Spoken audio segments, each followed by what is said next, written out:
சென்றவர்களை நிர்வாணப்படுத்தி அடித்தார்கள். எங்களுக்கு வலித்தது ஏன்?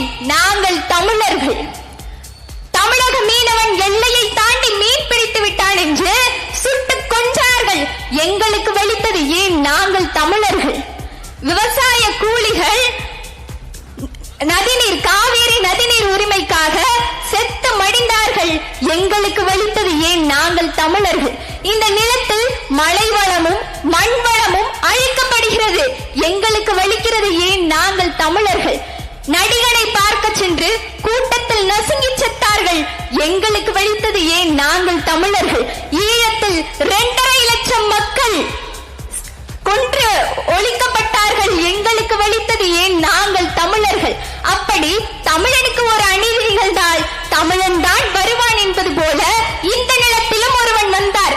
அவர்தான் எங்கள் ஐயா வீரப்பனார் அவர்கள். பெரும் அதிகாரங்களை துளி அளவு மச்சமின்றி எதிர்த்து நின்றார். ஏன்? எங்களுடைய தாத்தா வீரப்பெரும்பாட்டன் தீரன் அவர்களின் நேர் வாரிசு என்பதை நிரூபித்தார். ஆம், அவர் எப்படி வெள்ளைக்காரனை சமரசமின்றி அவனிடம் சண்டையிட்டாரோ அதே போல் இந்த நிலத்தில் பெரும் அதிகாரங்களை எதிர்த்து நின்றார் ஐயா வீரப்பனார் அவர்கள்.